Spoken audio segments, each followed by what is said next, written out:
amados irmãos, é bom mais uma vez estarmos juntos aqui na nossa EBD. Vamos retomar os nossos estudos no Evangelho de João. Nosso objetivo é tentarmos concluir esse Evangelho esse ano. Eu tenho trabalhado quase que minuciosamente cada capítulo para que a gente possa entender algumas verdades por trás deste Evangelho tão rico que é o Evangelho de João. Hoje eu quero falar sobre João capítulo 12, do versículo 1 ao versículo 19. Vamos estar trabalhando hoje sobre este capítulo, que é um capítulo que revela o que Jesus pensava sobre a sua comunidade. Claro que num texto que fala sobre Lázaro, Maria e Marta. Vamos tentar extrair aí essa verdade escondida por trás dessa narrativa, que na compreensão de muitos é apenas uma narrativa que fala sobre espiritualidade, mas na verdade essa narrativa ela está no Evangelho de João, ela está alertando a todos com relação à vida ou à visão do que Jesus pensava sobre a igreja dele, sobre a comunidade dele, como a comunidade dele deveria viver, deveria caminhar. Vamos lá, vamos caminhar.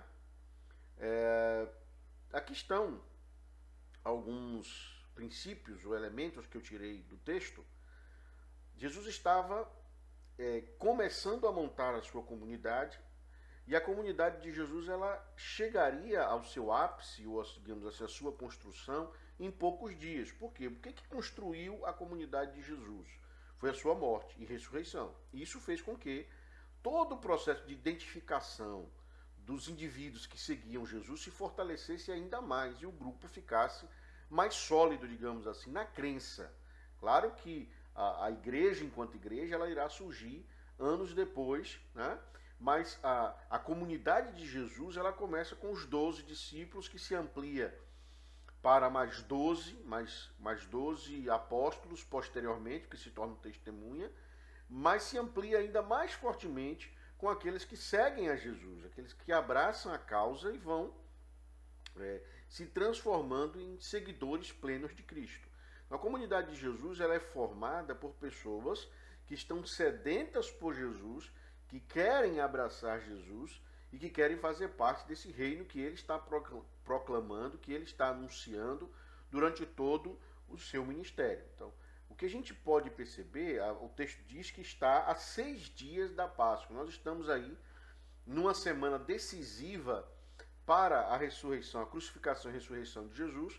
E nessa semana ele está na casa de Lázaro, Maria e Marta. Essa casa, esse lugar, ali foi escolhido para ser o local onde receberia Jesus e, ao que parece, os seus discípulos. A casa não estava só com Maria, Marta e Lázaro. Eles são pontuados ali porque a casa era deles. Mas, ao que parece, todos os discípulos estavam ali juntos, também esperando a refeição para a comunidade.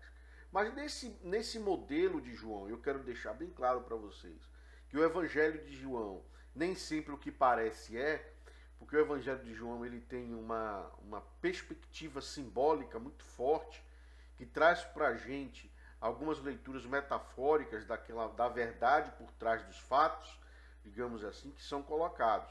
Se a gente for avaliar, por exemplo, essa mesma história em outro evangelho, a gente vai ver, por exemplo, que alguns evangelhos ocultam a figura de Judas. Judas não está aqui no texto, nos outros evangelhos. Em João está. Em João, Judas tem um papel fundamental, que é um papel que é dado a Marta nos outros evangelhos. O papel de exigir que ela traga consigo uma sobriedade e vá ajudar a Marta, no caso. Esse papel aqui se torna papel de Judas. Uma outra coisa importante é que nesse papel aqui, Marta, nessa construção, nessa perícope de João, Marta não reclama que Maria está aos pés de Jesus. Outra coisa importante, no Evangelho de João, Lázaro está lá, Lázaro está participando do banquete. Lázaro, ele está presente ali no banquete e ele faz parte daquele momento ali de intimidade, tanto de Maria como de Marta, como dele mesmo com Jesus.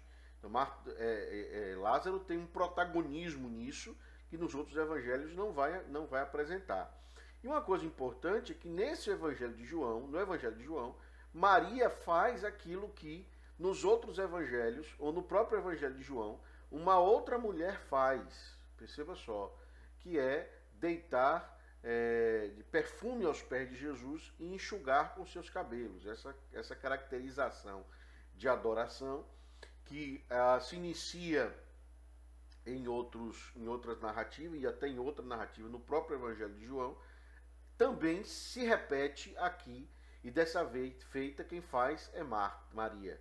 Então Maria, nesse momento aqui, ela não apenas está aos pés de Jesus, mas está trazendo perfume, cheiro ao momento, deixando que a casa se invada, segundo o próprio texto bíblico, com o perfume que ela lançou aos pés de Cristo. Eu vou falar com vocês um pouquinho sobre essa visão de entender esse texto a partir da visão comunitária de Jesus. O que eu posso dizer? Eu posso dizer que uma comunidade para Jesus, ela terá que ter a parte testemunhal, que é importantíssima, porque a parte testemunhal tem a ver com a apostolicidade da igreja. Tá? Deixa eu dizer isso bem claro para vocês. Uma igreja que se propõe ser apostólica não é porque ela possui apóstolos. Isso eu deixo bem claro para vocês em outras aulas. É porque ela tem um conteúdo testemunhal, né, de transformação de vida que ela proclama. Então, esse conteúdo testemunhal é um conteúdo bíblico. Por isso a gente fala de apostolicidade da igreja. É uma ligação histórica, ideológica, testemunhal, que a igreja ela vai construindo desde o período apostólico. Então, ela vai trazendo essa tradição testemunhal do Cristo que ressuscita, do Cristo que não é preso, não se prende aos grilhões da morte, mas surge da vida. Esse conteúdo testemunhal, ele começa não com a ressurreição de Cristo, ele já começa com Lázaro. Olha que coisa interessante. Lázaro é o primeiro, digamos assim, a testemunhar sobre a ressurreição que Cristo pode produzir. Claro que ele não produziu, aqui é importante dizer, ele não estava testemunhando a ressurreição de Jesus, ele estava testemunhando a sua própria ressurreição. Só que isso é um conteúdo forte, poderoso, de agregação de pessoas para o Evangelho. O que o testemunho, ou a dimensão testemunhal da igreja traz, da comunidade de Jesus? Traz pessoas para vivenciarem a realidade dele. Percebam que no texto, no Evangelho de João, o que a gente vai ver é que as pessoas estão indo, perceberam que Lázaro estava ali com Jesus, e eles vão até a casa de Lázaro, ver Lázaro e ver Jesus. Entende? Eles vão contemplar aquele homem que foi ressuscitado e aquele que realizou a ação, que foi Jesus Cristo, que realizou a ressurreição de Lázaro. Então o que a gente pode perceber é que o testemunho, a relação testemunhal da comunidade é a relação justamente representativa da proclamação do Evangelho de Cristo. Tá? Outra coisa é a praxis. Na visão da comunidade de Jesus, a praxis ela tem uma dimensão de extrema importância. Então, a praxis ela é um instrumento, digamos assim, que faz com que a igreja ela não apenas olhe para o passado, mas dentro dela mesma ela possa começar a vivenciar a presença do Cristo. Jesus, em todas as comunidades que passou, além de curar, além de cuidar, além de trazer palavra para o pobre, ele alimentou os pobres, ele alimentou os carentes, ele alimentou os necessitados. Servir à mesa, na concepção de Marta, que o que Marta estava fazendo, deve ser uma prática da igreja. A igreja não pode, de maneira nenhuma, se tornar omissa diante da sociedade em que ela está inserida. Ela não pode ser uma ilha isolada. Ela precisa ter um olhar para aqueles que precisam da igreja. Ela precisa ser voz para aqueles que precisam da igreja.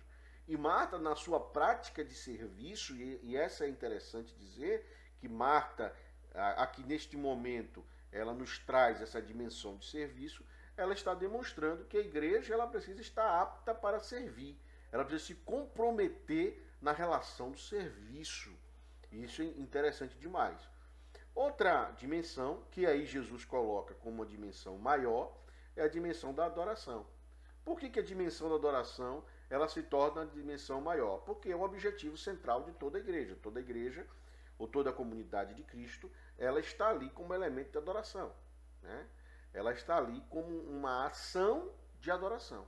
Então a adoração ela é a base de toda a relação da igreja, tá?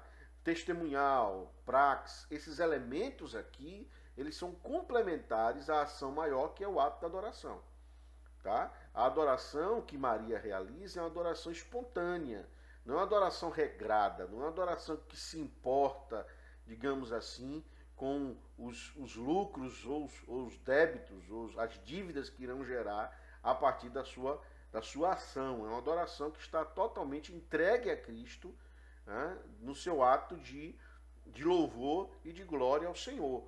E é interessante que o texto diz que o perfume encheu toda a sala. Qual é o objetivo de dizer isso? É dizer que aquele ato de culto dela não ficou preso a ela, mas foi comunitário porque todos sentiram os cheiros, o perfume daquela ação. Então o que a gente tem aqui, na verdade, é uma ligaçãozinha simples, onde na dimensão testemunhal nós temos a figura do Lázaro, que acaba sendo colocada como a figura daquele que é um testemunha, que é uma testemunha clara do poder do Cristo. Então ele se torna aquele que é o grande, digamos assim, proclamador da ação de Jesus, né? Lázaro, ele é a figura de uma igreja missional, de uma igreja que milita para que outros possam entender a mensagem do libertador ou emancipadora do Cristo. Essa mensagem de emancipação é uma mensagem que me desprende do processo institucional, e agora a minha narrativa ela se torna mais importante até mesmo do que a narrativa da instituição. E isso é interessante viver em comunidade, porque a narrativa de Lázaro é a narrativa daquele que experimentou, que vivenciou o Cristo, o poder do Cristo, tá? Então, o que Jesus está oferecendo nesse texto aqui, está trazendo como uma dimensão da comunidade dele, é que na comunidade dele não é a narrativa da instituição que está em voga, que vale. É a narrativa do indivíduo, a narrativa testemunhal de transformação e de experiência do Cristo. Isso é interessante. Outra coisa é a questão de Marta. Esse texto de João é interessante porque não há uma desvalorização do que Marta está fazendo. Nesse trecho a gente não vê isso, né? Inclusive isso nem é citado no processo do texto. A gente não consegue perceber que há um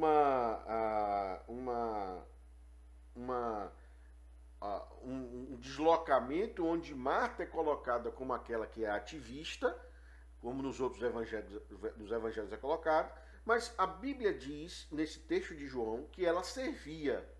Perceba só, é a dimensão do serviço, a dimensão da praxis. Tá? Então, a prática do evangelho é a prática do amor, é a prática do servir o outro, é a prática do cuidado, era o que Marta estava fazendo. Entende? Então, nesse texto de João, há meio que um desconstruir, digamos assim, de algumas ideias que estão em nossa mente quanto à posição de Marta ali. Entende? A posição violenta de Marta naquela situação. Marta estaria querendo tirar Maria ali daquela questão. Não, no texto de João isso não fica claro. Marta apenas estava realizando a sua missão enquanto ato de serviço, que faz parte da dimensão da comunidade de Jesus, enquanto Maria estava fazendo também a dimensão dela no ato de serviço. As duas dimensões são importantes, extremamente importantes na caminhada do Cristo, na caminhada da comunidade, né? Então, deixando claro que no Evangelho de João, Marta não é a vilã da história. No Evangelho de João, Marta ela está representando a dimensão importantíssima da igreja, que é representando a dimensão da praxis. Tá? No Evangelho de João, assim que funciona. Tá? É interessante que a maioria das mensagens que nós ouvimos é baseada nos outros evangelhos e não nesse Evangelho de João. O que acaba caracterizando em nossa memória, em nosso ideário, que Marta seria a grande vilã daquela história. E ela não é a vilã. Ela, na verdade, está representando uma das dimensões da comunidade do Cristo, que é a dimensão do serviço. Outra dimensão é a dimensão da adoração, e essa está com Maria, que traz para a gente uma adoração desprendida de uma liturgia pré-determinada, isso é importante dizer, desprendida do processo institucional, que é danoso, que afasta o homem de Deus. Isso é interessante, principalmente no período de Jesus, onde os indivíduos não tinham liberdade para proclamar e para vivenciar o Cristo, a não ser mediante as instituições.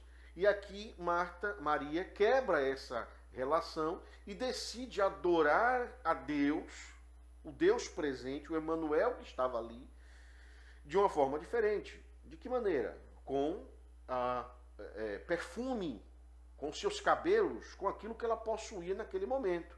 Ela cria o seu próprio modo de adoração, que é um modo de entrega, é um modo pessoal, é um modo fora da liturgia, fora, digamos assim, dos padrões institucionais. Maria, ela se emancipa desses padrões, dessa dimensão institucional, e aí ela diz assim: eu vou adorar Jesus assim. E a casa, segundo o texto, se enche com perfume. Olha que coisa maravilhosa. O que é esse perfume, na verdade? É a ação da adoração. Por isso a figura de Maria ela é importante, porque ela traz à igreja a dimensão de que a adoração ela não pode estar presa ao processo institucional, mas que a adoração ela é uma ação emancipadora dos indivíduos dentro da sua compreensão de espiritualidade. Não sou eu, em meio à minha instituição, não é a instituição que me torna um adorador. Não é isso. É o meu coração dispensando o meu ato de adorar que me faz adorador. É que está. Quem é que tem autoridade de dizer que se sou adorador ou não? Quem é que tem autoridade de dizer que se eu estou fazendo isso é certo ou não? É a instituição ou é o meu coração? Ou é aquilo que justifica a minha ação? Então, no ato emancipador, o Cristo emancipador, ele retira da instituição essa autoridade e entrega essa autoridade na mão do indivíduo. E diz: olha, você é parte da minha comunidade e você me adora da maneira como o seu coração assim solicitar que você o faça. Essa é a grande relação desse processo. Né? E uma figura extremamente importante nesse capítulo, que é a figura de Judas. Aí você fala: pô, pastor, é importante, pastor? É importantíssima essa figura de Judas. Por que a figura de Judas nesse capítulo é importante? Porque retrata a maioria das perversões que a instituição ela produz dentro da vida comunitária. Enquanto a comunidade quer ser comunidade, a instituição ela quer beneficiar alguns pela ausência, digamos assim, de emancipação e a presença da autonomia como um instrumento ali de uma enganação, de uma falsa liberdade. Por que eu estou dizendo isso? Olha, por que autonomia para mim é falsa liberdade? Posteriormente eu vou estar falando um pouco mais sobre isso, mas deixa eu dizer claramente para vocês porque que para mim autonomia é uma falsa liberdade. Porque na autonomia você aprende a conviver com as instituições, a lidar com as instituições e a viver dentro delas. Você se move dentro das instituições. Isso é uma falsa liberdade. Porque no momento em que você quiser fugir dessa caixinha, você deixa de ser autônomo e se torna subversivo. Entenderam a questão?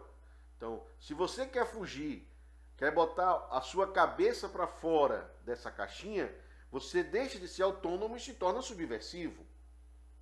E o processo de dominação vai continuar. Por que o processo de emancipação é diferente? Porque quando você se emancipa, você diz: eu não preciso dos elementos institucionais para fazer o que eu desejo. Eu sou emancipado. Eu consigo, digamos assim, fluir, ir para além desses processos institucionais. Foi isso que Marta fez, foi isso que Maria fez. Maria ela foi além, ela disse: a adoração não está presa às instituições, eu não vou seguir as regras das instituições, porque elas, nessa proposta de autonomia, elas estão, na verdade, limitando a minha liberdade. Eu vou, na verdade, me emancipar. E foi isso que Maria fez. Maria se emancipou. Maria se desprendeu daquele momento e realizou o seu culto da maneira como ela compreendia, da forma como ela entendia. E aqui nós vamos ver agora a corrupção das instituições, que é essa figura interessante que é Judas. Por que Judas é uma figura interessante aqui? Porque ele vai fazer justamente aquilo que as instituições faziam. Que era o quê? Em nome do pobre, as instituições judaicas faziam isso, em nome do pobre, do empobrecido, do carente, do necessitado, ele promovia relações de caridade para que os outros pudessem doar, se entregar, quando na verdade ele estava roubando esse dinheiro por interesse próprio. A crítica que foi feita ali é uma crítica de alguém que está, digamos assim, percebendo que haverá uma quebra institucional, que haverá uma perca, digamos assim, uma perda da sua autoridade institucional frente a essa pessoa que resolveu se emancipar. Entende? Então a emancipação de Maria, ela é danosa ao processo institucional. É por isso que Judas Iscariote está tecendo essa crítica. Ele está tecendo uma crítica de cunho financeiro, de cunho de caridade, mas na verdade a preocupação dele é que as instituições irão perder a sua hegemonia frente àqueles que começarem esse processo de emancipação. Aí que está o grande desafio do processo. Quando você se emancipa, você não tem mais as regras sobre você. Quando você se emancipa, o Deus é seu. O Deus não vai mais estar ligado às instituições. E isso é perigoso para aqueles que querem manter e dominar o poder. Se o indivíduo ele quer dominar, ele quer manter o seu poder, ele jamais pregará ou anunciará a sua emancipação. É por isso que eu digo, Jesus não veio criar autonomia nos homens. Jesus veio libertar e verdadeiramente libertar. Ele veio emancipar os seus adoradores, os seus apóstolos, aqueles que testemunham e os seus servos. Que o Senhor te abençoe poderosamente.